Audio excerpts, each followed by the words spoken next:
से बांधे मेरे दिल की धड़कन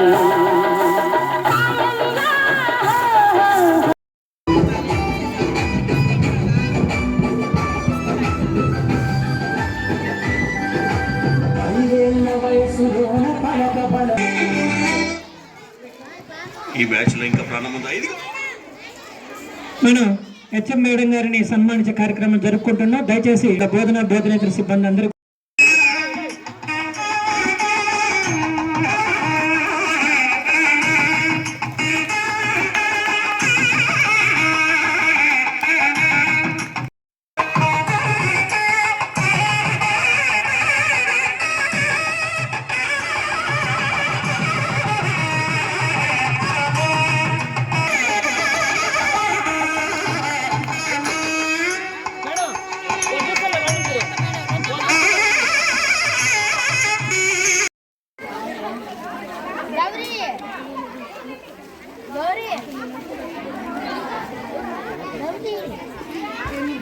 నెక్స్ట్. థ్యాంక్ యూ అమ్మా.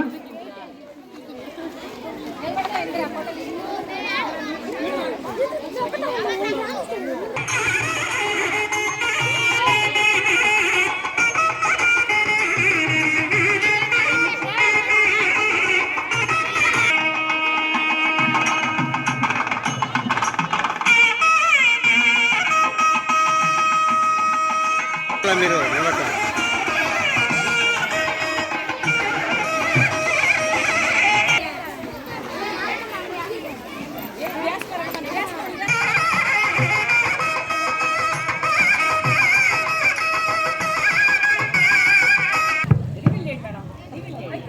మేడం గారి సన్మాన పత్రం అది మేడం గారు చేతుల మీదుగా ఆవిష్కరణ జరుగుతుంది. ఇప్పుడు ఆ సన్మాన పత్రాన్ని మన ఫిజిక్స్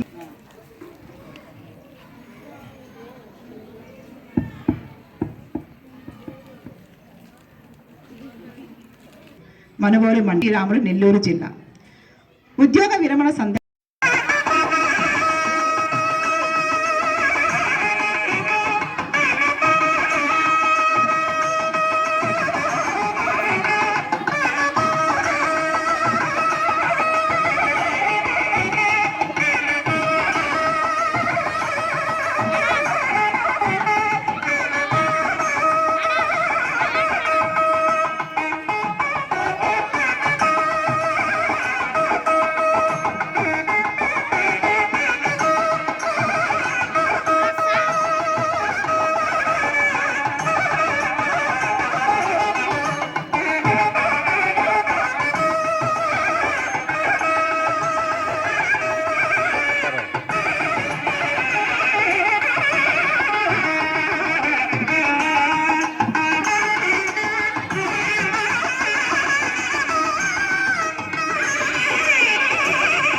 నువ్వు కూడా పాప బాబు అమ్మా క్లాస్ వైజ్ అందుబాటులో ఇచ్చిన మీ అందరికీ అభినందనలు.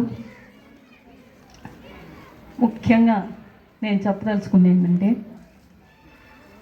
నా 46 ఏళ్ల ఉపాధ్యాయ ఉద్యమ ప్రస్థానంలో ఎన్నో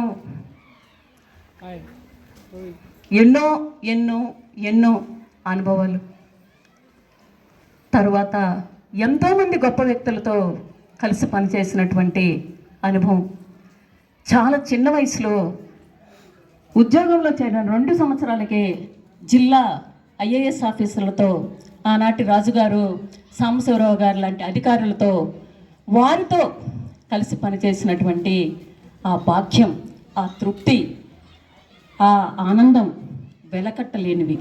డబ్బుతోనే ఆనందం రాదు. అలాగే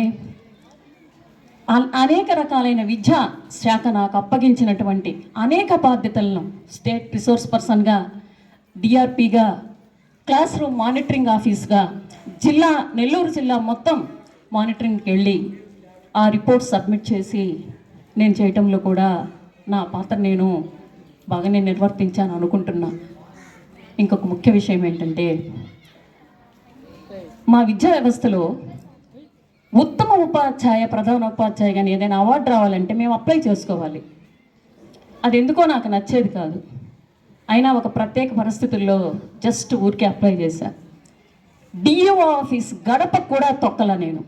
అసలు నాకు అవార్డు వచ్చిందని నాకే తెలియదు, పేపర్లో వచ్చింది. పాల్గొంటే దేశం మొత్తం విరాజిల్లుతుంది. అలా అనేక కార్యక్రమాలు, 73 amendment, Panchayati Raj act, women reservation first వచ్చినప్పుడు పాలిటిక్స్లో ఢిల్లీలో చాలామంది ఐఏఎస్ ఆఫీసర్స్తో కలిసి మేము రూపొందించిన మాడ్యూల్స్, వారితో కలిసి పనిచేసినటువంటి అనుభవం, అవన్నీ నా జీవితాన్ని దిశానిర్దేశం చేశాయి. నేను అక్కడే ఎలా మనం ఎదగాలి, ఇవన్నీ నన్నుగా నిలబెట్టాయి. ఒక ప్రశ్న రావచ్చు, ఇంకొక చిన్న అనుభవాన్ని మీతో పంచుకుంటున్నా.